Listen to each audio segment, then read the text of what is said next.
Hey everyone. I can't stress enough how difficult it is to figure out what to do in cybersecurity. And believe it or not, being a SOC analyst or a network engineer are not your only options, like some might say. So here are 3 areas that I think would be in your best interest for longevity in the field, especially for 2025. This is based on what I do and conversations I've had with my peers. So hello and welcome. If you're new here, my name is Fanta-Marie and I make cybersecurity TikToks where I post about the resources. All right, let's get into the video. So I've been in the industry for 2 years now, so I'm still considered entry level, but I have a pretty strong sense of the direction for the industry. So in order to help you with your dilemma, I will help you out by telling you 3 different domains that I think you should focus on for 2025. And I'm gonna tell you what all might be involved and how you can get started and what the costs might be associated. So this will be useful certifications for the domains and most importantly, the salary. We're here for the money. And what you can expect beginning. So the first area that I had chosen stands firm with great job security. And here you're going to make work easier for the government. I am talking about the GovTech sector, but what is it actually? So let's say the government wants to outsource work for a project and a federal contractor is looking to grab the opportunity. Since the government's data is sensitive, the contractor has to meet strict security guidelines to ensure the data is protected. These guidelines are a part of NIST 800-171, which is a set of rules for how companies should handle government data. To make sure contractors follow these rules, the government uses CMMC standards, which is Cybersecurity Maturity Model Certification. Federal contractors need to get certified by professionals who are either CCPs or CCAs. A CCP would be a CMMC certified professional and a CMMC certified assessor. So I know that's a lot, but I'll get further into these. So what is CMMC? Alphabet soup, pretty much. So within CMMC, which is NIST 800-171, there are 14 control families. So you have access control, identity and authentication, maintenance, awareness and training, change management. That's just to name a few. So each one of these families has a set of controls, and each one of those controls has several objectives that you need to meet. So as a CCP, I examine an organization's IT environment to determine if they're up to par and safe to handle federal contract information. So if you're still with me after all of that, the job security comes from having to do annual revisions on your security controls. So essentially, as long as the government doesn't eliminate this rule for federal contractors, I will have clients year after year. How do you get into this though? So there's gonna be 2 parts. So the CMMC certification pathway begins by becoming a CCP. And as a CCP, out of the 14 control families I was telling you about earlier, as a CCP, you can only assess 5. And then after you obtain your CCP, you can go for your CCA, which allows you to do all 14 on your own. So you can sit for this class after you've done 3 assessments as a CCP, but they, meaning the rule makers, just made things a little more difficult to become a lead CCA as it is. To get started with your CCP, you'll need a college degree in a tech industry or tech space and a year or 2 of tech experience under your belt. Make sure you're sitting down because the certification class is about $1,500 to $3,000 to register. It blows my mind because all of the information that you need in order to pass this exam is free. I'm not even kidding. You can go on the government website, the CIO website, and study everything on your own. So this will be the scoping guidelines, the assessment guide, all of that. But you know how bureaucracy works. So you need to pay this fee to take the class where they already teach you everything that you can get straight from the website for free. Anyways, I digress.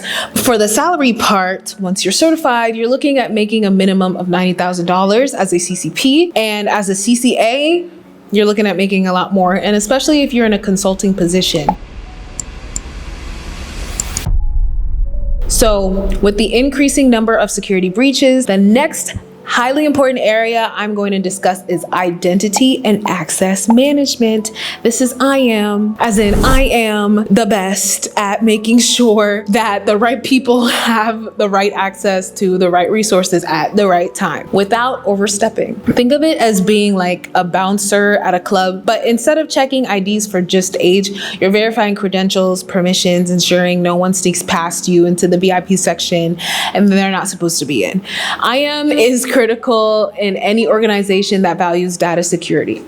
Within the rise of zero trust architecture and principles, which is the security framework based on the principle of never trust, always verify. And IAM is at the center of it all. And trust me, this is not going away anytime soon. So if anything, it's just getting started. So the best entry into IAM is going to start with tools and platforms that companies use every day, like Okta, Ping, SailPoint, and Azure AD. Certifications to look at would be Microsoft Certified Security, Compliance, and Identity Fundamentals. So this will be about 99 bucks, which is a great beginner, great foundation course. And then you have the Okta Certified Professional. So this costs about 250 bucks, but this is widely used. So I think it's worth it. And it's perfect if you want to show your expertise in one of the widely used IAM tools out there. And then of course we have tried and true CompTIA Security Plus. Your good old Security Plus gives you a foundation for IAM concepts and costs about 400 bucks. You already knew that though. And for entry level salaries, we're looking at making anywhere between 60,000 to 90,000, depending on where you live and how many projects you can do on your own. With a couple of years of experience and some solid certs, you could easily move into an IAM engineering position or architecture position, pulling in minimum of 120 to 150 grand. So start now. If you niche down into zero trust architecture and strategy or privileged access management, the sky is the limit. And most people that I know that work in IAM go through times where work is pretty stressful, but it's a pretty laid back industry, or part of the industry, I should say. Again, I'm not there. Don't quote me on it, but this is just what I've heard. Per the subject of the video, I have refrained from going too in depth into each area, but I still want to give you more than enough to get started. Otherwise, we'd be here for hours. All right, so the next area I'm going to talk about is pretty much going to be the backbone of this industry. Just like real clouds feed on water, this one feeds on data. Don't worry, this one never rains. I tried to tell a joke, it didn't work, but let's move on before it gets too cloudy in here. So you guessed it, we're talking about cloud security. I don't care what industry you're in, healthcare, finance, government, tech, GovTech, fintech, whatever intersection, everyone is migrating to the cloud because that's just the direction. It's cheaper, it's more cost effective, and scalability is truly valued. And what the hell is cloud? Cloud literally just means somebody else's computer. Don't even worry about it. Don't overthink it. But instead of us spending all this money on this architecture and infrastructure and all this stuff, I'm gonna use another company's set of equipment and set up my own virtual instances for networking, essentially. So the demand for cloud professionals are insanely high right now, and it's not slowing down anytime soon. Cloud security is definitely an area where the learning curve is a little high, but if you spend the next few months grinding and building projects, working on labs at home, I don't see any issues, any barriers with you breaking into the industry. Cloud security is all about keeping data and apps safe in online platforms like AWS, Azure, Google Cloud, GCP, all that stuff. It involves protecting storage, setting up digital locks and firewalls, and following rules to stay secure. It's a flexible field that's always in demand. So we can get in, start by understanding the basics of cloud computing. I want to mention I'm currently studying for Cloud Plus, which is the only and best vendor neutral cloud certificate out there right now. So the fundamentals you learn in Cloud Plus can easily translate to AWS, Azure, or GCP. Long story short, learn how AWS, Azure, GCP works, and then focus on security aspects. So certifications we can also get started with would be the AWS Cloud Practitioner. This is going to be a good foundation. It's $100 and it's free to train. And then we're going to move on to Azure Fundamentals. So this is $100 as well. It's very beginner friendly. And then Cloud Plus, like I was mentioning to you, We're looking at a couple $100. This is closer to 400, but it's a vendor neutral certification and it covers all cloud concepts. So I think it's amazing. And then you have your CCSP, which is Certified Cloud Security Professional. And when you're ready for a pro level cert, this one is going to be $600, but it's going to elevate your career infinitely. So cloud security roles start strong, and entry level positions pay anywhere from $80K to $115K. That's what I've seen for junior cloud architect roles and junior cloud engineering roles.